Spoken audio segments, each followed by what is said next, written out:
I totally forgot about the pain that my body was in until watching the documentary back. I was like, oh yeah, I did hurt really bad, didn't I?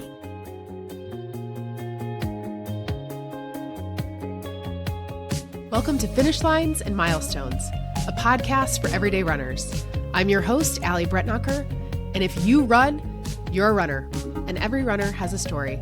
Join me each week as I share these stories, and we celebrate finish lines and milestones together. If you are looking to upgrade your watch or wearables this spring, you should check out Amazfit. Amazfit is a global smart wearable brand that designs smartwatches, fitness trackers, and health technology for active lifestyles. I wear the Balance 2 smartwatch for all things running. I was wearing it to track my sleep, but now I have the Helio Ring, which right now during the spring sale is only $109. So if you've been considering pulling the trigger on a smart ring, I would highly recommend looking into the Helio Ring. And then my Balance 2 watch that I just mentioned is only $249. So the functionality that you get with these products compared to similar products on the market is the same and less than half the cost. You can go to amazfit.com, amazfit.com. My code ALLYB, ALLYB, will work after the spring sale, which ends on April 4th. So if you're listening to this after the spring sale, you can use that code for 10% off. But hopefully you hear it before the sale ends because you can get up to 27% off on select items. And please use the link in the show notes so they know where you found them. All right, there's a lot going on right now. As you listen to this, I'm getting ready to head on spring break next week. We just announced our live show for the Indianapolis Mini Marathon, which is on May 2nd. The live show will be the day before on Friday, May 1st. It's at the Bottleworks Hotel, and I get to co-host with my friend Lindsay Hine, who is the host of the I'll Have Another podcast with Lindsay Hine.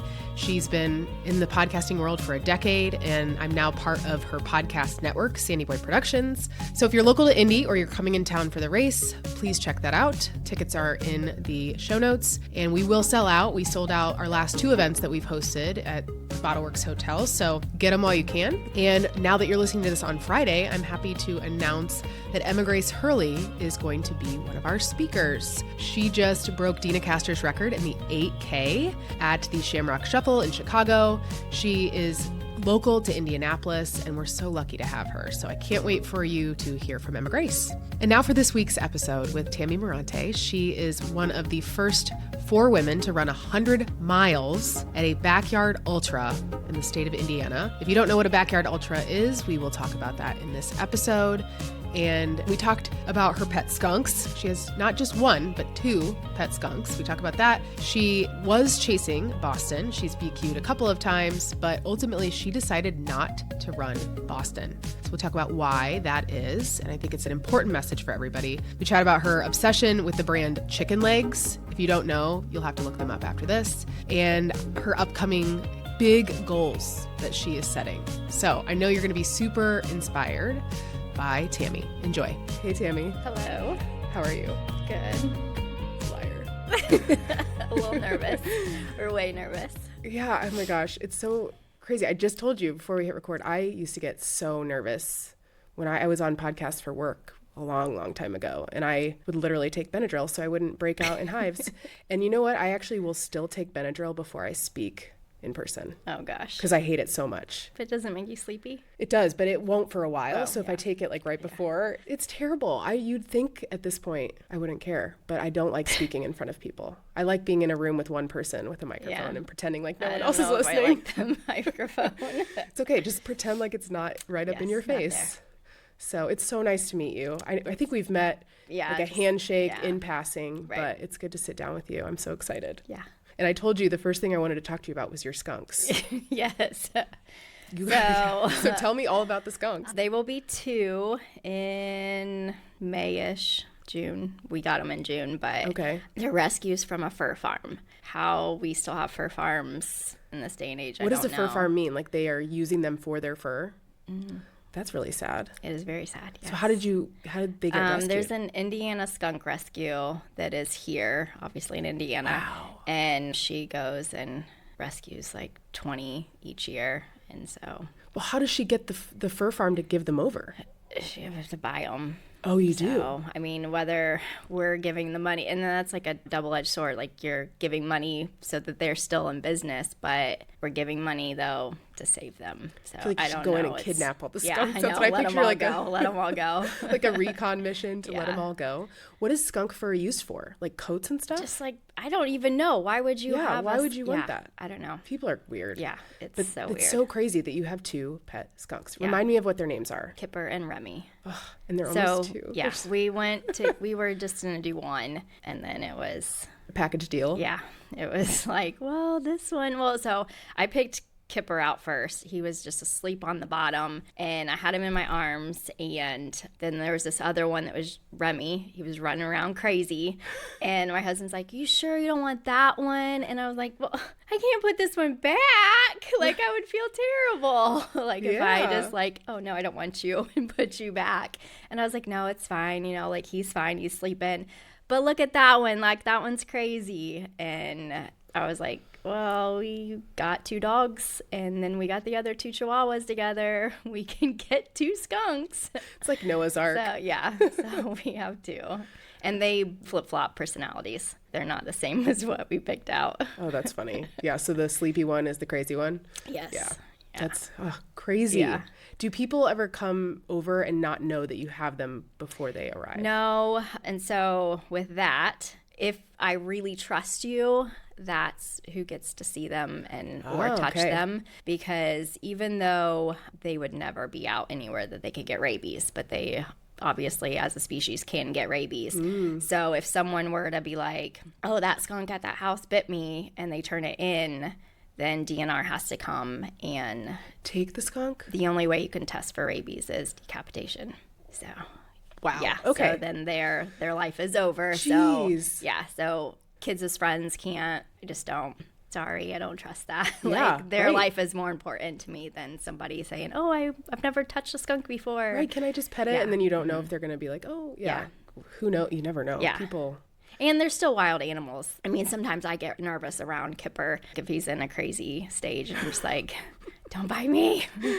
So obviously they have their, what do they call that? Like their scent glands removed. Yeah. So they obviously aren't going to spray Yeah, so you. it's a sack in there, and they just pop it. Like, so in the very beginning, I mean, you can't make their body not produce the oil. Okay. It just doesn't have a way of being in a sack. Yeah. And so they can't hold it to spray out. But in the very beginning, I would pick them up and be like, I smell skunk in here, like sniffing skunk butts. And I'm like, something I never thought I would be doing. But when they're, first little, sometimes if they went to the bathroom or whatever, some of it can come out. And I for real smell skunk. But it can't be sprayed out. And it's not as bad. I don't smell it ever anymore. I mean, they have a certain smell, like a ferret has a smell. Yeah, okay. Makes sense. So it's an animal, after all. Exactly.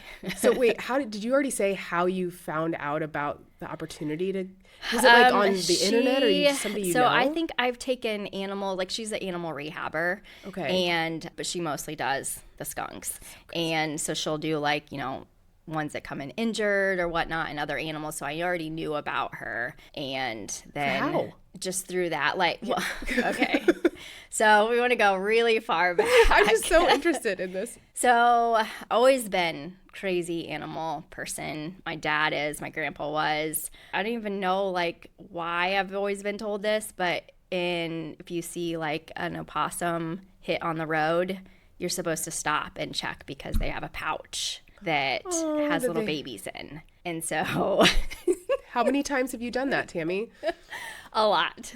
So a few years ago, I actually was coming back from Orange Theory, and there was one in the road, and it had lots of little babies. Oh. And so my husband I don't know how he hasn't divorced me yet. I'm like FaceTiming, and I'm blood all over my hands, and like I've got these babies, and I'm like, so I'm coming home with baby opossums. And he's like, what is happening? I mean, because she had been hit on the road, and so like the babies are just everywhere, and the babies are just tucked in the pouch. Yeah. So they weren't all in. Some of them were. I actually could hear some of them, like they do like a little like hissing sound, and they had been thrown into the grass, and so I was out in the ditch searching for these. You are an angel, babies. Tammy.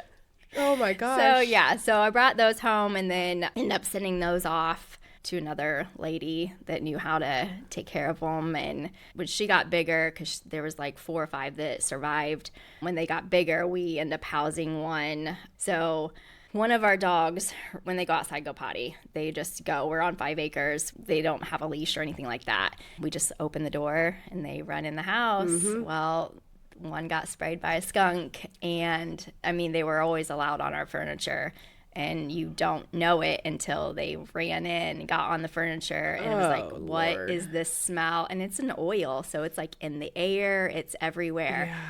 So we've already had this couch that now is ruined, and we just moved it into our dining room and blocked it off, and Rosie was the opossum's name, and she just took up house underneath there until it was time for her to be released. Okay, so lover of animals, like hardcore lover of animals. For sure, yeah. I mean, now every time I see a dead possum, I'm going to think about that. I don't think I could do it. Yeah. Yeah, I would puke. And I mean, some of the time, I think it's just by chance too. I mean, most of the time they've been there overnight. A while, right? Yeah, or they've been yeah. Man, so babies are probably already gone. Yeah. Jeez. Well, that's wild. It's wild. I love seeing the pictures of you holding your skunks. Yeah. And they're just so cute. They are. They're a handful. Yeah. Yeah. Then I think I've told you this, but if I haven't, I'll reiterate it. I still, to this day, regret not drawing your skunks for you in chalk, because at Prairie on Fire, I did some chalk art at the start finish, and I asked people for requests, and yours was one of them that I didn't get to. It's okay. Now this year I'll better have some skunks. It's gonna be all skunks. That's like the only thing that will be there, and people are gonna be like, oh, okay. Yeah. That was the first I learned that you had pet skunks. And now Prairie on Fire, you're one of the first 4 women in the state of Indiana to run 100 miles at a backyard ultra. I know, how crazy.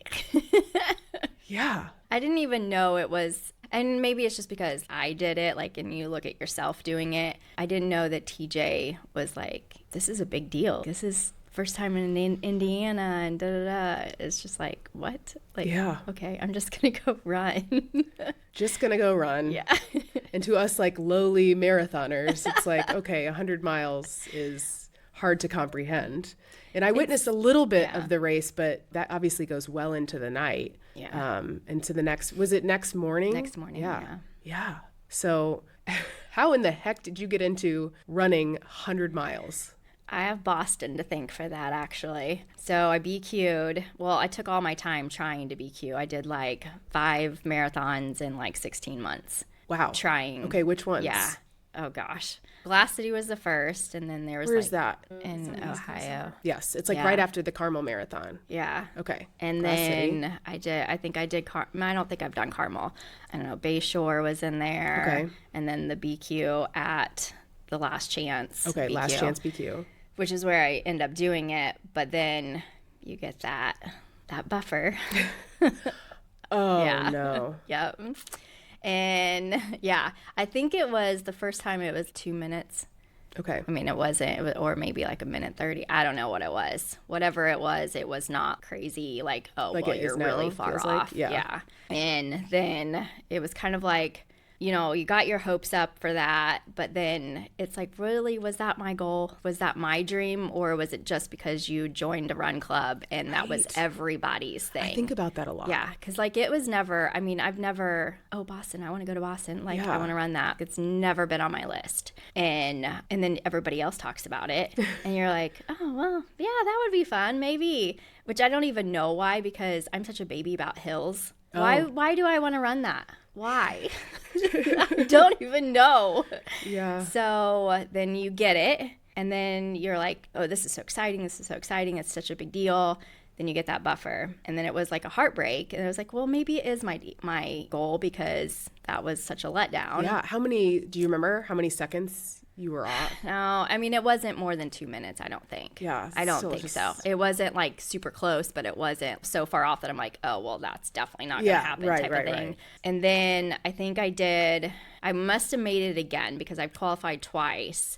Maybe that time worked for 2 races or whatever. And then I put my application back in and was hoping, for that buffer or whatever. Well, then Full Mo came out. And I was more excited that registration opened up. That meant nothing. You don't get anything for running that. It's your own thing. Yeah. I was more excited about that, so I emailed Boston back and said, take my application out. I'm not even, So wait, have you not run Boston? No. Oh. And I don't think I want to. I mean, I don't want to.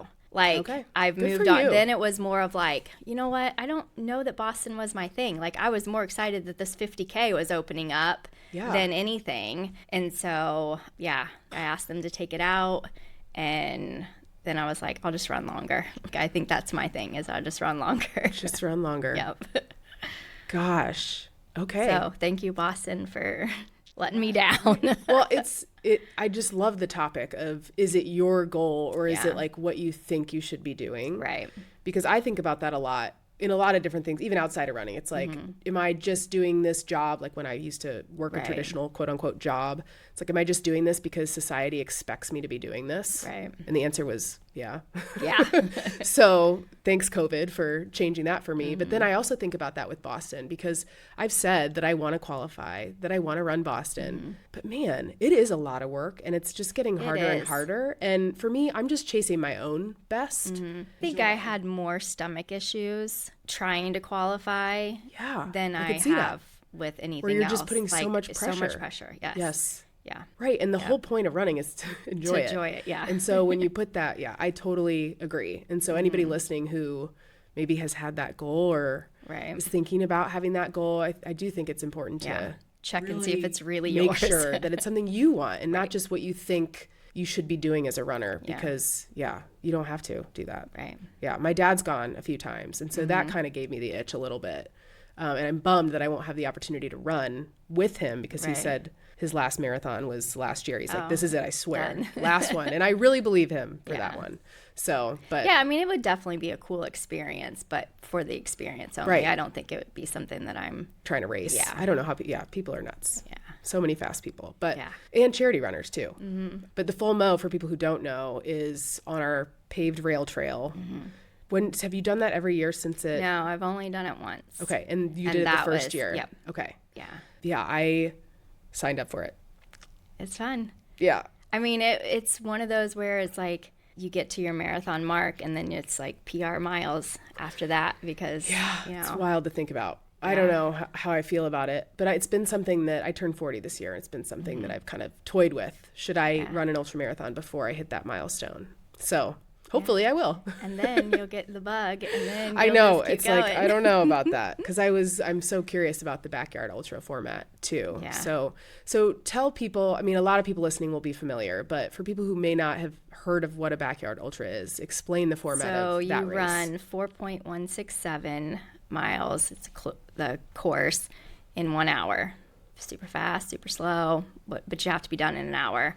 And then at the top of that hour, you have to be in the corral, and you start again until the last person standing. Yep, till you just literally can't. Yeah. Yeah. Which is such a different format, like, whereas, and I hesitate on saying this because I've never run a straight 100, but in my mind, because I've not done the other, so I don't, have any experience, this part I feel like is hard, because you have to stop, or you don't get the extra, like, at an aid station, well, I need to sleep for 30 minutes. Right. Well, unless you're done in 30 minutes, you're not sleeping for 30 minutes. So I feel like that you don't have your stuff together.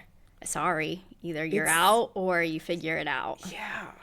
So what, and how many times have you done Prairie on Fire? Twice. And how many times have you done Grind on the Grid? This will be second time. Your second time. Okay. Yep. Those are the two in Indiana that I know of. Yep. I don't know if those are they are the only two. Okay. And so Prairie on Fire, what was your strategy going in this last year? This last time was just make it to 100. Like, it was more, I mean, because you learn from the very first one. The very first one, we just didn't even know. Like, you still don't know, like, what you got into. Because it was like, well, I just run the 50K. So it was like, okay, let's go until just a little bit more than 50K. You've got PR. Well, if I make it past that, well, let's run my age. And I think it was like 41, 42 or something. Jeez. And then it was like, well, if you make it to that, why don't you just run 50 miles? And then it was, okay, we're getting really far up there, but if we make it, let's run 100K. Well, we thought that 100K was midnight. And still, like, in my mind, it's never going farther than that. Like, I've run 31 miles. Like, that's all I've done. Yeah. And I think we get to 100K, and we see that 100K is actually at 11 p.m., not midnight. And so it was like, okay, well, let's try to hit, midnight. Well, I think this is Sarah I was running with, and she's like, oh, my stomach, I think this is my last one. I just don't know. And I couldn't call it at that point. I was just like, I think I've got another one in me, And she's like, all right, well, I'm going to cut off to the bathroom, and then we'll make a decision when we get to the finish or whatever. I come in, and I'm like, all right, I think I'm going to go one more. So then she decided to go another one, and we went out, and it was like night and day. That last one at 11, I was, yes, go one more. When that last one hit, it was like I was nauseous. I was cold sweats. Like, it was like, I am done. It was it. Yeah. So it was like, 66 miles? Okay. So another 30 plus what I'd ever run in my life. Which is crazy to think about. Right. Yeah, incredible. Yeah. Wow. And we're talking about Sarah Farney, too. Yes. Again, a lot of people might know her, but she was early on this podcast, so people should go listen to that. Yeah. And so it was just like one of those things like, I think I can't hit 100 because I didn't even really know what I was doing at that point, and you hit 30 over. So it certainly piques my curiosity because you're like, well, what is my limit? Right. Yeah. No idea. Right. And this is a great format to test that. It is a little scary thinking about the format, like you said. You can't just like lay down for 30 minutes unless you really have that time. Right. Yeah, it's so fascinating to me. And like seeing everybody will have like a tent with all their stuff. So describe what your setup was like, and who was your crew? My setup this year, just my husband was my crew. Okay. And I mean, we had the big tent, we had the pull-out drawers. I had all my clothes, just all of the things just in case. The one things I did not have was blister. I watched the documentary, which I'll link here in the show notes. But yeah, I watched the documentary. I felt for you in those blisters. Never have I ever had blisters before. So I had no idea what to do. Half the people when we were out running would say, no, you need to leave them. Some would say you need to pop them. And I'm like, but I don't know. And if you pop them, there's no going back. Sure. And so it's like, what do I do? Yeah. Thankfully, Angie Frazier was there, and they were like, she runs ultras. Like, she knows what she's talking about. Do whatever she says. Okay. And so what did she say? She said, pop them. Okay. That seems like what you should do, because the pressure of the blister, I feel like, hurts a lot. Obviously, the rubbing. Said, since I had popped them just to lube them up so much, and I had a big tub of Aquaphor that we just slathered on there. Yeah. And it was like I popped one because I wasn't for sure, so we just did one at a time. Okay, well, that's smart. And it was like, looking back at the documentary, I like couldn't even speak because I was just like, it was already in the middle of the night and I don't even know. But I don't know if it stopped hurting because I can't feel it anymore because it's like numb, that it hurts so bad that I can't feel it, or if it really did go away. And then that's when she was like, do you have more? And I was like, yes, I have a lot more. Were they on both feet? Yes. Wow. Yeah, and then the one bled through my shoes. So, I mean, there you are, ultra runner. I mean, it's like, well, I guess that comes with the territory. Yeah. Wow. So. Sheesh. And then you didn't stop at 100. No. I Let's just also put that out there. Yeah. Yeah. How far? Two more. 108. Wow. Yeah. Gosh. I know. I wished, though, that, I mean, and kind of not, because my thing is, you are where you're supposed to be. Like, I totally believe that things that when you get an injury or whatever, like, don't panic. You're right where you're supposed to be. And if it's a setback that's major, then it is. But if it's not, then it'll come out on the other side and you'll be fine. And half of me is like, I wish I would have had that competition in me to say, okay, Gracie, let's compete and see how far we can go. Yeah. But she was never my competition. Right. Like, I You're never would. With yourself. Yeah. I was like, I want to get to 100, do one more. And then they talked me into doing one more than that. and I was just like, no, I am done. Yeah, but I know that I can go more. And I totally forgot about the pain that my body was in until watching the documentary back. Like, wow. I was like, oh, yeah, I did hurt really bad, didn't I? I totally forgot about it. Yeah, that's how they get you. Yeah. Do another one. Yep. And Gracie Bell was the female winner this year. Yep. She had like a 1-year-old or like a toddler in her tent with her husband, and you're just like, okay. Yeah. I need to interview her still, too. That's just incredible. But, I mean, 108. 108. I know. But I think it's so crazy that it didn't feel like that. I know it's a big, I know if somebody else told me that and I'd never done it before, I'd be like, that is so amazing. Like, I wish I could do that. But, I don't know why it doesn't feel so big to me. Yeah, I don't know why either. No. Don't know. That's crazy because it's absolutely incredible. Yeah. So when is Grind on the Grid? May 9th. May 9th. Okay, so coming up.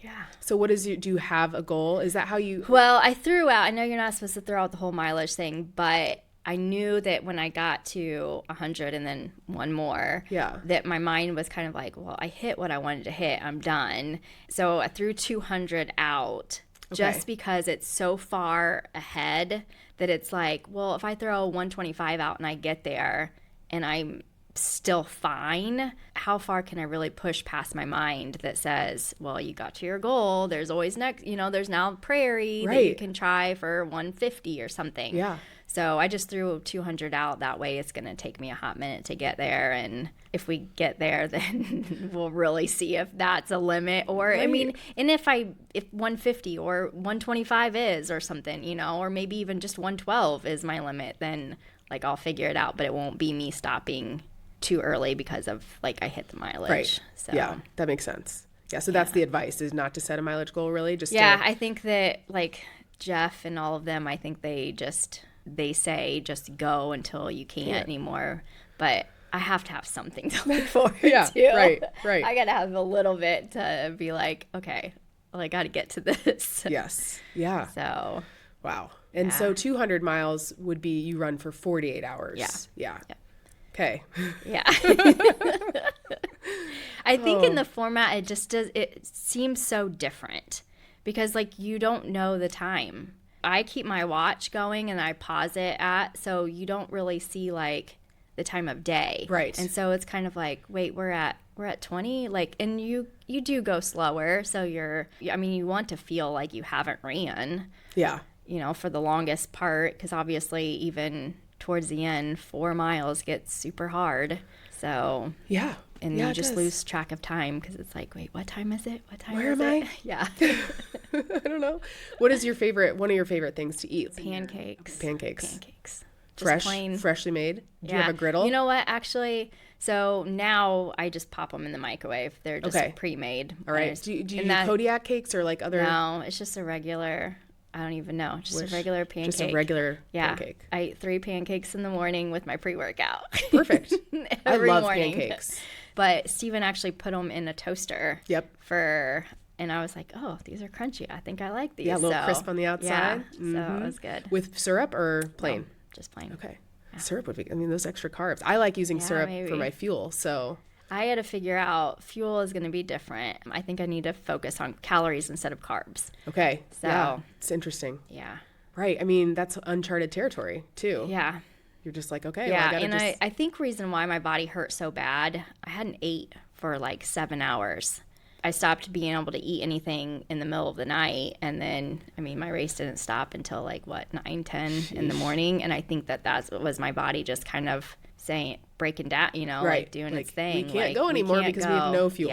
Yeah. Because, you just touch my arm, my skin hurt. I remember my mom, patting my arm. I was like, that hurts so bad. That hurts. Did your mom came to cheer you on? Oh, that's so cool. My mom and my dad, my brother and his girlfriend was there. And then my daughters were there. How old are your daughters? 20 and 13. Okay. And then my son was at college, but he's 19. So. Wow. Yeah. 3 kids. Yeah. So do any of them run? No.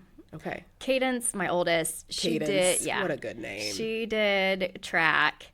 in cross country. She liked pole vault when she was in high school, but she'll every once in a while do like a 5K, but she's not like a crazy runner. Not quite to mom. I mean, it's kind of hard. You look at mom, you're like, okay, mom, I'm not sure that's that's really great that they were there. Yeah. That's really fun. It was weird though because I didn't see their signs. And I don't know if it had to do with the cameras being there too. Like knowing because are the cameras had lights? I'm assuming, right? Otherwise they couldn't. Yeah, and just knowing that they were there because it was like, okay, just go back to my tent. Just go back to my tent. Please don't talk to me. I do not want to be on camera right now. I can't imagine being on camera in like the most vulnerable moment of your life. I think the more like tired that I got and like more in pain, I didn't really care. You're just like, cool, here I am. There, and it was whatever. Yeah, right. Well, it reminds me of like having kids. You're just like, at first maybe you start to go to appointments and you're a little shy, and then by the time you're just like, I don't give it. Right. Just whatever. It's here I am. Yep. So I could see how you might get used to it. I don't know. That would be hard. That would be hard for me, I think. Yeah. Yeah. But see, I mean, but not, you think this is harder? Yeah. I think so. Because you're like, well, I'm not delirious and I can't ignore the lights that are in my face right now. Yeah. So how did you end up getting into running in the first place? I was cross country. Okay. Did you grow up in this area? No. Okay. Where are you from? Wabash. So little town in the cornfield, and that's what you did. You either played volleyball or cross country. And actually, that's all I knew of running. Well, so my very first half marathon was in 2003. Okay. And no watches. I don't even know what mileage I did. I think it was, and I don't even know why I did that. No idea. I mean, I'm in college, like, I think I had youth on my side that I think I finished in like 2:12 or something. Yeah. And had no idea. I don't mean like to practice. I don't know what I ran. I don't even know. Like you so ran funny. Around campus, but like. Where did you go to college? Ball State. Okay. And so it's like, what miles did I do to run a half marathon? Like, I only remember because I know I Googled Hal Higdon. So those plans, that's what I did. Whatever that said. Like, that's the only way I remember. Otherwise, I'd be in the same boat. Yeah. And so after that, no running. And I mean, just running like if I wanted to. Yeah. And nothing until after probably 2019. What? Yes. I didn't even know, like, because we were here. I know. We were here. And a friend did 317s. Okay. And I think a friend of hers couldn't make it or something. And she's like, oh, come do this. And I'm like, are you kidding? And I was like, wait, you can race as an adult? This is for real? You get a medal? Like, what? Wow. Yeah. And so it started from there. Okay. Yeah, and so for now people, it's now here. Yeah, now we've gotten to just a slightly different level in a very short amount of time, relatively speaking, right? Yeah. And that is crazy. Yeah. And Run 317, tell people what those are who might not know. So those are a little bit more than a 5K. So yeah, 317. And that used to like really get me because I'm like, it is weird. You tried it, you want your 5K time, but you're like, but you have to go farther. Yeah. like and it doesn't seem like it's that much farther, but your time is farther. Yeah. Well, and for people who aren't local, 317 is our area code. That is why the races are like that, which is so cute for marketing purposes. But I do feel for people who, you just want to run a 5K. Yeah. So you have the 5K time. Yeah. But these are all a little bit longer. Yeah. Which one was your first one? City? Do you remember? Or part of? I don't know. Maybe Mass. Okay. Maybe. Yeah, downtown. I don't know. Mass Ave. I think I only did 2 because it was like the friend probably bought she probably did the package and she couldn't. So yeah. What was your first half marathon? Where was that? Mini. Okay, it was the Mini. Mm-hmm. Yeah, I haven't run it since. Okay, fair enough. I think every time, because it's May, right? Yep. Yeah, so May, and I want to say, oh shoot, which one is it? The Flying Grand Pig? Park, maybe. Oh, Grand Park half. Yeah, so it's just one that, it's not very big. It's just, when is the Grand Park one? I want to say, is it May? I don't know. I would have to Google either. it. Yeah. I don't think it's the same weekend. It might be like the weekend before. Yeah, I think it's around. Yeah, maybe it's Memorial Day. I think it was. I have no idea. Yeah. Anyway, that one's close by. It's Westfield. Yeah. Okay. I did that one. I don't know why I haven't. It's so fun. Did the Mini again. Yeah, I don't know why you haven't either. It's like the best because everybody's there. That medal is like teeny tiny. like compared to what the one I did in 2003. Oh, like, yeah. It's so teeny. My first mini was in 2007. And even those ones, it's like a tiny little race car. Yes. Like one of them, I think my first one, like the race car moves on it. But it's like the size. Yeah, it's like very, very small. And now I swear they're like the bigger, the better metal. I'm like, can we just make these normal size? I don't need a gigantic metal. I really don't. I just want it to be like pretty. Yeah. And legit. Just give me a normal metal. Maybe with some sparkles, whatever. Right. Okay, that's crazy. 2019. And so had you trained for stuff that was then ruined by the pandemic? Actually, I think I got injured. Okay. So, because I was doing Orange Theory and then started doing the running, and I got injured, and it was like, I think I got injured, and then right as we were able to come back, or we came back, or I came back, and then that's when everything shut down. Yeah. And so I was like, well, I guess it's a good time to be injured. I can't go do anything. Yeah. So. Were all your kids at home? Yeah. Yeah. What an interesting time. It's crazy. Yeah, it is crazy to think about. And okay, so at what point in this last few years did you find Fisher's Running Club? Oh gosh, I don't even know. I think I just I just happened to be running for some reason, and we've never won this route, but over by the schoolhouse. See, I don't know anything. Okay, so there's a schoolhouse. Really. It's like on Cynthian Road over there. A big old group of people were just running, and I was like, what is this? And then I went home. I was like, I think I ran into a run club. And so I just kind of Googled it, and I joined and then didn't show up for any runs for a long time because I was scared. Sounds fair. I know it is so hard, when especially when you're not joining with, like, say, a friend or a couple friends, to just put yourself just show up and be like, hi. Yeah. So what was your first run like? Do you remember? Did you know that you could be drinking water all day long and still be dehydrated? Without electrolytes, your body actually can't absorb the hydration that it needs. So you need to check out Cure Hydration. Cure is a plant-based electrolyte drink mix that is built for real everyday hydration. Not only do I use it for workouts to make sure I'm hydrated for those, but I also use it just for everyday life, especially travel. I will throw a bunch of Cure packets in my travel bag so that I have them not just for myself, but also for my kids. So they have flavors for kids specifically, like pink lemonade and fruit punch. For adults, there are flavors like watermelon, berry pomegranate, lemonade. Staying hydrated isn't just about drinking more water, it's about your body actually using it. That's what Cure does. Clean ingredients, real science, and it actually tastes good. Use code ALLYB, ALLYB, for 20% off at curehydration.com or find it on Amazon. Real ingredients, real hydration. Now back to the show. So what was your first run like? Do you remember? It was in the summertime, and I mean, it's just hot, and you just try to keep up. I mean, it was nice. It was the first time I met, obviously, a lot of people, but and then here. And it's funny because I don't show up to run clubs now.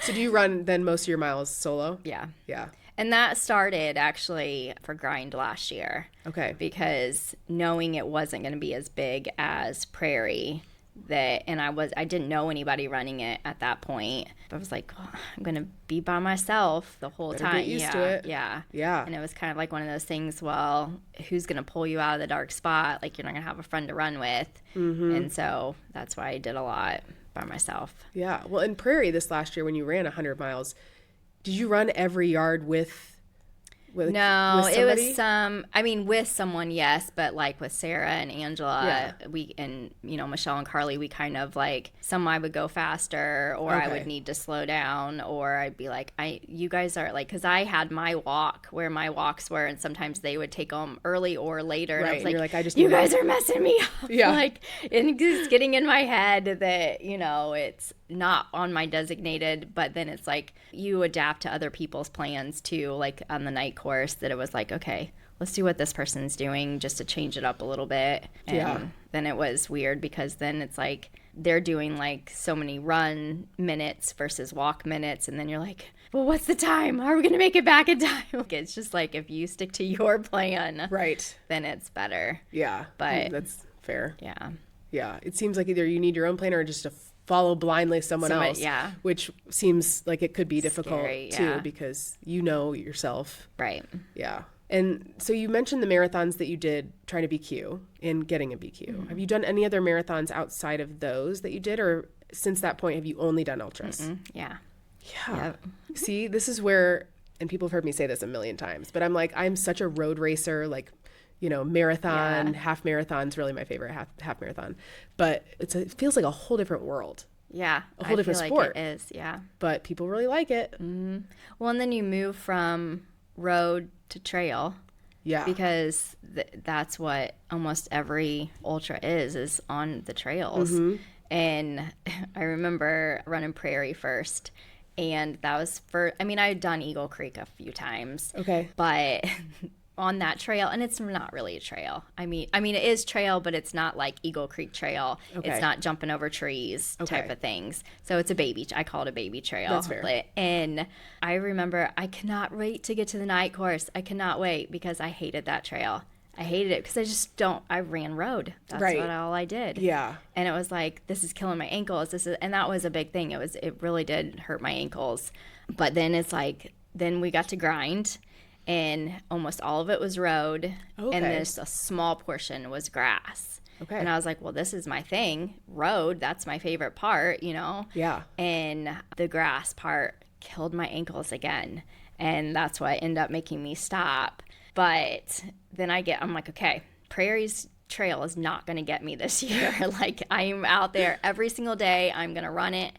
And then I get back out there. I'm like, what is this? This is not bad. Why were you complaining so funny. The first time? Yeah. And then going out there, practicing it, I never had ankle issues one single time. What? Yeah, mine will mess with you. Yeah.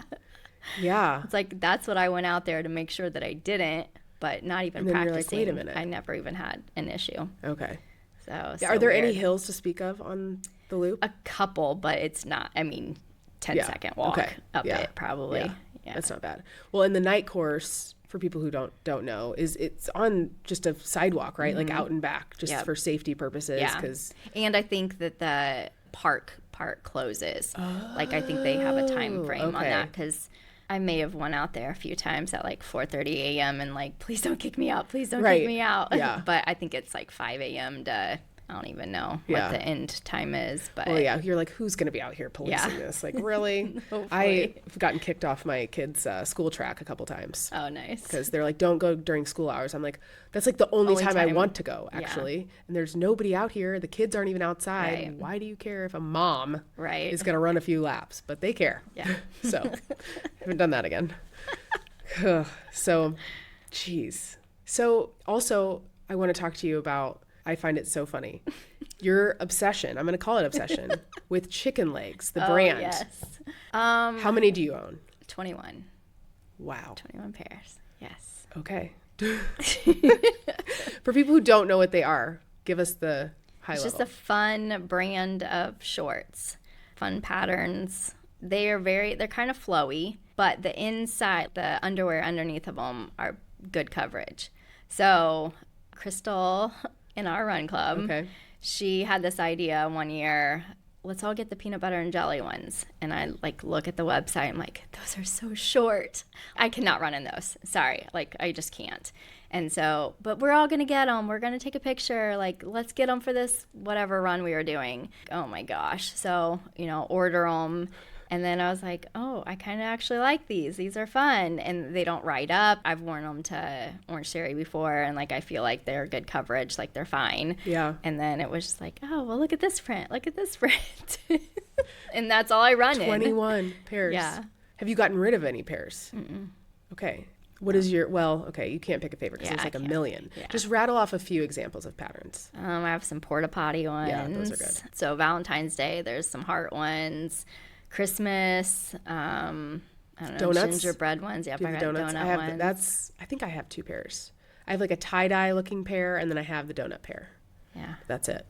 I don't have the tie-dye. Yeah, it's not as fun. It's like a more normal-ish short. It's not even like real tie-dye. It's like just a pattern. Yeah. It doesn't look like, it's not like rainbow tie-dye that would be fun. Yeah. I once entered a contest for chicken legs to design shorts. Oh, nice. And I got through a couple rounds. I did traffic cones. Oh, yeah. And they were super cute. They have them. They do now. Yeah. And I didn't like the design that they made as much as I liked my own, which sounds bad, but I was like, I liked mine. And if you win, they make it, obviously. And so I really wanted to win so I could have my very own designed chicken legs. That would be fun. That would be so fun. So now I should pay attention to when they do that again, because I think they do it every year where people can design them, and the winner, they make a new pattern. Yeah. So I cannot run in them really. And the reason is because my thighs rub together. Yeah. And it's just, even if I put some Aquaphor or whatever, it just, if I'm going any kind of distance, I can do it for like maybe 4 or less, but yeah. I think at the time, like I said, I'm one of those things happen for a reason. I used to be a belt person, and that's where I kept but I hated it up on my stomach. So I pull it down, and so it would be like on my hips, and it would look so weird. But I'm like, I cannot. And so if I would have had my belt at that time, there's no way I could run in them, because they could be stuck to your leg. It would be real weird. Right. And they would be like, it'd probably like go down too far, and you'd be like, oh crap. Yeah. It would look weird. It would look weird. Yeah. 21 pairs. That's crazy. Do they have ambassadors? Because I feel like you should be an ambassador. Because I wonder, there's got to be people that probably own every pattern they have. Probably. I would imagine there's people like that. But it's a lot like, I think the younger girls, I mean, so they're probably their ambassadors. Whatever. I mean, they're not running 100 miles in them. No. So how many pairs would you go through I didn't change as much this year at Prairie. Okay. The first year I did, but I didn't even have a tent. I mean, I went the very first year, I had like a couple duffel bags of stuff. I didn't bring long pant stuff. My daughter had a horse show for the very first one, and so my husband did that. And then I remember texting him. I'm like, well, it's into the night, so could you bring me a long sleeve shirt? Oh my goodness. I didn't even, like I said, that first one, I had no idea what I was doing. Yeah. Like, I don't even know that you knew like what we got into, the concept of it, of going far. You know, we didn't have any intentions on going as far as we did. Right. Well, TJ Daly, he has wanted me to do it. He's been kind of egging me on. That's why I signed up for Full Mo finally. I was like, okay, I'll do it. Yeah. I really want to. It's just been kind of finding the year to do it. But for Prairie, I was kind of like, I could just go out there and run like a couple yards just to be like, I participated. Yeah. But what I now see and know is like, you really won't do that once you get there. Yeah. And if, you have to then prepare if you are to go any further, because you have to have all the things. Yeah, all the things. Did you sleep at all? No. And I didn't get to that. Like, my body was tired, but I wasn't sleepy tired. Okay. So that'll be another. I think it would be so hard to sleep in that environment, because I don't like sleeping for a short amount of time. I feel like I feel worse. I think it's going to end up being, I mean, obviously I've not gotten there, so I don't know, where you just are so tired that you could probably just close your eyes and be out type of thing. Like, I mean, makes sense. But it's hard to imagine. And now through these experiences, have you worked with a coach at all? Yeah, so started off, and I've moved on from a couple, and now I've got strictly an ultra coach. Okay. So we'll trust the process. So this will be my first go around with him. Okay. And where is he from? Colorado. Colorado. Okay. Yeah. What's his name? Brian Passanti. Okay. So he's done like Leadville ridiculous amount of times, all of those things. Yeah. So. Well, like I had Bob Raudebush on. I don't know if you've met Bob, but and you're like, okay. Just, you think there's just so many different levels to everything, right? And I don't want to put if he ever listens, we're putting it on his shoulders. So he signed up for Grind as well. Oh. And I know he can do 200. Like, he's got it in him. I know it. Yeah. And so I'm like, come on. And I remember I'm going to tell him, too. I listened to his podcast when he's like, got nowhere to be today. I love that. So that's what I'd be like, you have nowhere to be, but at 200. I'm going to use your words against you, Bob. That's right. Yeah. I mean, right. You're like, come on, man. Yeah. Totally can do it. Yeah. And what were the male winners? How far did they run? I don't even remember. I think it was like 158 or something. Okay. I don't even remember what the end is. But obviously Jeff was the winner. Yeah. And he just did one Missouri maybe. Okay. I forget what it was called, but I was following him. 255, I think it was. What? Yeah. Go Jeff. Yeah. So now he gets to go to Biggs in October. What's that? Like that's the end goal. Like that's the like you get to run with or as the US team and like Laz and all of the Whoa. Okay. Yeah, I don't know, that's a little scary to even think about. That's like the Boston. That's like the Boston of backyard ultras in particular. Right. I didn't even really actually think about that. Yeah, it's scary. Okay. That's a scary thing. Sheesh. Well, and I think I've talked about this, especially on Bob's, we talked about how it's so interesting. You have to have somebody else with you to go that far. Because otherwise, if somebody else stops, then you win and then you can't go any further. And that's what I like. Jeff how he said he doesn't look at lists. I look at that list. When I saw, who am I dragging with me? Yeah, and I saw Bob on there at least. I'm like, all right, I know you can do it. Yeah. So there'll be somebody out there. Yeah. So interesting. Well, I'm fascinated by the guys like Jeff. I don't think I've ever met Jeff. What's his last name again? Okay, Walker. Yeah, I think I follow him, but I didn't realize that he just did another one. Yeah. Jeez. Like a big one.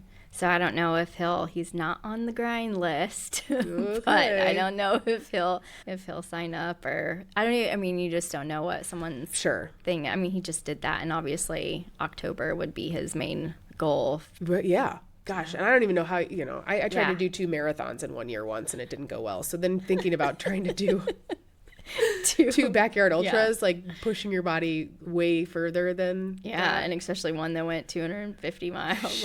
Well, and you talk about injuries. It's like, how do you not get injured, and how do you deal with injuries? And didn't you recently, or are you experiencing issues with your hamstring? Yeah. So for this last Prairie, I was in a block, and I think that one was different than this one, but it was the same hamstring. But that one was a strain, and it had to do with doing speed. So when you're out on the road and you're doing speed, you can just let your legs, stride out. I think that was my issue. When you run on trails, you kind of have to pitter-patter a little bit more. You can't really do as much because, you've got uneven and all of the things. Well, this time around, it's what happened, and I was out on the regular road doing speed work, and I felt it, and I knew exactly what it was. I was like, oh man, this is real bad because this is exactly what happened last time, and it took me out for a little while. But it ended up being a glute issue. So my glutes are lazy, and so then my hamstrings then take over and do all the work. So by moving back out to the trails, my glutes have no choice but to take over because you're all on the uneven. So I don't even want to touch a flat road. I don't even it scares me almost just to go off of the trails because grind is so close. Yeah. And do you do any strength work? Yeah, so I strength train twice a week. Well, I guess Orange Theory. Do you do Orange Theory? I haven't done Orange Theory this block, but I just do Brooklyn Harvey does my strength training stuff for me. I don't know who that is. So she's in the Run Club. Oh, okay. Too. And then I went and did PT. So and that's when it was like, well, your body is just you have lazy glutes. Yeah. So work on that butt. Yeah. Yeah. I'm a Peloton girl, and one of the instructors in particular, Jess Sims, will always be like, bring your butt with you. Like, use your butt. It's crazy. And the trails is kind of like a lazy way of working it, but not lazy. But I try to do a run out on the regular road, and it's like, okay, think about your glutes. Think about making them work, then your hamstrings, and it's like that was the most exhausting run I've ever. And I'm like, I can't do this. I'm supposed to be thinking of nothing when I'm out here, not of every step that I'm taking. So the lazy part of that is let's go to the trails. I don't have to think. My body has to take over. Yeah. No matter what. Yeah. So. Do you still regularly do PT or your exercises? I just do the exercises. Yeah. Good for you. And it's just. It's the simplest stuff. Yeah. But it gets them firing. I was like, how is this hurting? Yeah, why is this so hard? Yeah, out of everything else. Yeah. So doing all these things, you've got 3 children. And I'm, I obviously, two or one in college? One. Okay. So one is, she's an adult, so she's getting married in 2027. And then middle is away at college. Okay. And then youngest is 7th grade. Okay. So how do you, balance is never the right word, but you know. It's always during school. Yeah. It's either has to be before school, so super early, or during school. Those are my windows times. of when you and I mean, done. My husband travels a ton, and so it's like it has to be my schedule. Like I have to make it around everybody else's stuff. So. Well, it's great to have the flexibility of, you know, your husband having a job that allows you to just then be not just at all. Yeah. At all. Because I'm in the same boat. Yeah. And it's this weird feeling. Yeah. Where you're like, okay, but it's like I have the time, but it's not your time. Yeah. Like it has to be around. Yeah, totally. And having the job of managing everything else, I think goes overlooked so much because, you know, there's even times my husband, he has no idea all the stuff I have to do for school stuff. Right. I mean, and it seems like it's easy because it's just done. Right. So, but there's a lot going on that you still have to manage. Yeah. Yeah. And so your husband obviously is supportive because he comes and he crews you. Yeah. Does he ever run? Does he do any races? So it started out, he does Orange Theory, but because of the whole travel thing, like, I mean, he's gone for like 2 straight 3 weeks and then home maybe like 1 or 2 days of that. And it's like, you're not going to go work out for 2 days and then, you know what I mean? Yeah. And so it's like so when he gets a good month off, then he'll do stuff, but the time's just not there. Like, to regularly. Is he traveling within the country or is he out? Yeah, just in the country. Yeah. Still though, that's such a hard. Has he always been like that? Yeah. At least the last 13 years. Yeah. Yeah. So a road warrior, man. I don't know how people do that, but you know. It would probably be weird to then have him switch and be at home all the time. Yeah, that's what when the kids were little, it would be like when you were home, it messed our schedule up so bad. And I was like, I hate to say this, but when you're home, our schedule's way off. Yeah, like, it makes so it harder. Bad. Yeah. That's funny how that works. But it was crazy with the Burrito League. Oh, yes. Please talk about that. Oh. That was on my list. That was a crazy, I don't know how my coach didn't fire me for that. It was kind of like winging it. Okay, you have to tell people what it is. Okay. I don't even really think I understand what it is. So someone made up this Burrito League, and I don't even know all the details to it. But then I think it was like sponsored by Chipotle maybe, and then it didn't get that this year. And so then people just started making it up just to do it. Okay. And ours on Fisher's, it was kind of like a down 0.3 and back 0.3. Like so there's like a little stretch of road somewhere, just this trail little segment, somewhere. And it was just you run it as many times as you want. And within how long was it? I think it was like, I don't know, maybe 20 days or something like that. Like a month or somewhere. Yeah. I think some people's like out in Arizona or something. There's not a standard. Yeah, I think this year was just different. Okay. Just because of like they didn't have, I don't know all the rules it's a weird to thing. It because it was really weird and I wasn't going to do it. And then I kind of was like, well, I already run over there anyway. It'll get me outside off the treadmill because it's wintertime. Yeah. And then I somehow was in the lead. And then it was... Somehow. Yeah. I think I know why. I was somehow in the lead. And then someone else pops on there and was like, oh, they did a big run. They're going to take it from me. And then it got that competition going where I was like, no way. Like, I've got to do this now. Like, I'm not backing off now. And then it was basically go out. I think I did like 10 miles in the morning. So 10 miles just back and forth on this one stretch. Yes, just on this little half-mile stretch. Sounds fun. So did the 10 miles in the morning, and then it was more of like, okay, what do I have to do each day just to match them? Because if I match them, then they can't, go more. And then it just kind of got carried away. That's so funny. Who was the other person you were competing with? So Keegan, who's in the run club, and then Austin Lewis. Okay. So funny. I may have stalked him on Strava for a minute. Have to so he pops on with like a big 20 miler or something crazy like that. I can't. Yeah, and I was like, what? Who is this? And so I look him up and I'm like, oh man, I was telling a friend, I was like, I think he does ultras. He looks like he could be out here for days. Like, I am screwed. And so then I was like, okay, what do you have to do? And then at first I was like, oh, it's fine. If he takes it, I'll just hang on to second place I'll be on the podium. I'll be on the podium. I'll just be, hang on as long as I can. And then I was like, wait a minute. No way. I'm not letting him take it. So I just kept doing and adding and Sheesh. it got, yeah. And I think I did like over, I did. I think I got over like 200 miles. On this little stretch. Yeah, so, you know, when they do the segment, I think it was like 355. Cool. Burritos.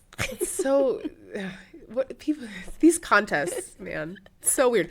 So I think I tried, so ours in Carmel was on our Monon Trail, and it was close to where Athletic Annex, our running store, is in Clay Terrace, which is an outdoor mall area. Mm-hmm. And I tried to do at least one segment because I was over there and I was like, well, I at least want to like see. And I don't even know if I did it correctly. Like I must have not run the right I don't even know. Oh, yeah. But it's not that complicated. I just to get a sense for this is what people are doing. They're literally just running this one stretch. Back and forth. Yeah, that's crazy. And then you get nothing, correct? Yeah, well, I did actually. Athletic Annex gave me a $150 gift card. Yeah, and then I think I had a full Mo entry and then a dyno, one of the dyno series entries. Cool. So it's basically anybody locally who wants to create one can. Yeah. And they're just like, here's the stretch. Yeah, hopefully, I mean, I think once a year is good. Well, like, I don't know. We don't need to do it like crazy amount of times. And January was perfect. Right. Weather-wise, it sucked, but nobody is in a training block. You know what I mean? Like, no one's really in their training block just yet to mess up. Yeah. Because if we were to do it out again, I'd be like, I can't. You're like, really? I need to do this, and I can't. Yeah, I really can't do that right here. Yeah. Jeez. I don't know. I wonder how far I could do that for. I don't know. I mean, it just goes with your mind, like the crazy mindset training mindset. Is that it's like, this stinks that I have to keep going and going and going. Yeah. Wow. So funny. Yeah. I heard about it. I need to know when it's coming so I can like mentally prepare to then try to do some of it. I don't know that I would try to win. I am competitive, but there's just people like you out there who I'm like, okay. Not going to do that much. Well, of the very first, I just started doing what was on my plan, like for the week. Okay. Like I was like, and I'll just do it back and forth, whatever it was. And then that was okay for the beginning until someone jumps on and gets a big mile. Like, wait a minute here. I can't just do the minimum. Like, Do you pay attention to the Strava segments that are out there? No. Because there are people who do that. Yeah. I mean, I've hit a couple over at Katiwi. Yeah. And I've noticed, like, someone would be like, well, how do you do this one? And I've noticed that to get it, you'd have to run it backwards. Okay. So, but I don't do. Yeah. Katiwi is where Prairie and Fire is forever. Yeah, I don't think I have any. I might, but every once in a while I'll get notified that I'm no longer the local legend somewhere or something. And it's interesting because I know some people who pay very close attention to that and who almost treat those like the Burrito League, where they're like, no, I must own all of these.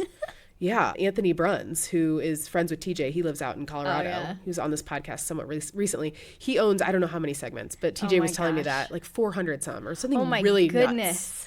Maybe I made that up, but it's a lot. Yeah. And I was like, oh, it's a whole subculture that exists kind of like the Burrito League, just within Strava that you don't even know about. Yeah. You don't even care to know about. You're like, I have enough to worry about that I'm like, Okay. And then, what's the coffee club that's part of Fisher's Run Club? It's on Sundays. Okay. But what is that? Sundays are my rest days, so I don't go. Do anything. Yeah. Well, I'm the same way. Sundays are my rest day. So anybody invites me to do anything on a Sunday, I'm kind of like, sorry. It's basically, it's just one of those where they meet and at a coffee club or a coffee shop and then do their miles and then come back. Yeah, just like a little club within the club. Yeah. It's Sundays. So. Yeah. So there are a couple other races on here that I had written down. The night trail run, is that when you're talking about doing Eagle Creek? Eagle Creek, yeah. Is the night trail run. And then 8 hour. You've done 8 hour or no? I've done it a couple of times. Okay. I'm going to do it solo this next July. Technically, it was supposed to have been last year, and I was just going to do it as a training run. And then I had the whole hamstring issue, and so we deferred it to this year. So now it's on there, and it's going to be one of those things where we get to summer, and I'm like, why? Why did I do this? Yeah. Yeah, because when is that? Because it's like July. I don't even know. July 19-ish or around there. But, or maybe it's the week before, but it starts at like 10 in the morning. Like I went and spectated once for like a little bit, and I was like, I don't know how people run in this heat. It's so hot. Yeah. My heat does not, I can't really run in heat very well. I mean, maybe since I'm doing it solo and I can possibly treat it like a backyard, go however many miles and then stop back and then whatever. But I don't know, and I shouldn't look into it because I would be like, well, what's the record or what's the solo people? So maybe I just who's on the list? Yeah, maybe I won't look into it, and I'll just be like, yeah, just go. You're gonna look into it. Yeah. I can tell you're gonna look into it. Well, because 8 hour is where you just run whatever distance you can within an 8 hour time frame. Yeah, which is also similar to the backyard ultra concept. To me, it's just so foreign. Like the idea of, at least for that one, there's a finish line. Right. The 8 hours is your finish line, which is obviously different than having a distance as your finish line. But the whole idea of not having a finish line for the backyard ultra is so weird to me. Yeah. I don't know. Yeah, because it's like with grind, like if, say, Bob wasn't signed up and I wouldn't know who else could go past the 100 mark, like where would we stop? Would we stop really short or? Yeah. And then weather too, like who knows what, right? You know, all the things could happen. Yeah. So, okay, these races that you've done, obviously in the state of Indiana, what are you thinking about in the future? Are there races out there that you want to go tackle as a non-lover of hills? I don't know. Yeah. See, that's what I don't know, because all of your ultras out west, that's all elevation. Like, how would I even train for that? Like, well, there's some people here you could lean on, probably. Yeah, go like, run up and down Eagle Creek. Crazy. Yeah. Like, I don't even know. I just don't even think I could even fathom like what it would even be like. Yeah. So I'm content here. Yeah. Now, but then again, how many times can you do grind the or same Prairie? Race? Well, yeah. I mean, you know what I mean? Like, sure. I mean, they'll change with the size of the race and stuff year over year. How many people will do grind typically? Right now, there's only 28 signed up. Last year, I think we ended with like 36-ish, somewhere like that. So it's definitely. It's not very big at all. I mean, it's got to keep growing. It's not, I think it's like 4 or 5 years in the running, but Prairie is sold out now. Yeah, right. At 220, well, yeah, that's 225. It's packed. Yeah. That little tent city is not little anymore. Yeah. It's like tons of tents. No, it's chaos. Crazy. Yeah.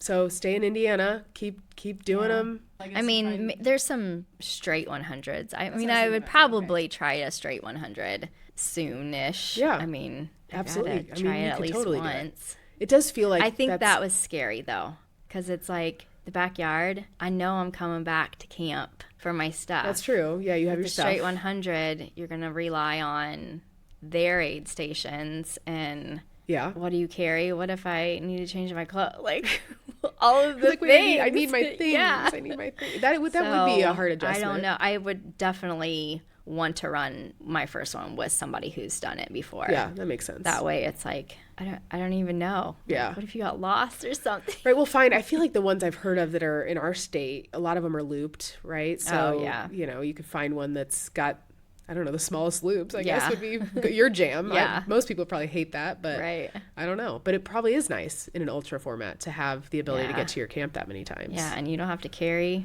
all the things with you. Like, I've been watching the Monster 300 out there where they've like, well, we've got like 5 miles to the next aid station. We're all out of water. Like, what do you do? Like, you just have to suffer. That's nuts. Yeah. And in the nighttime in the desert, too many animals for me for that. Like, I don't know. Even here, I mean, in the woods, I know there's not anything that crazy, but still, I'm a baby.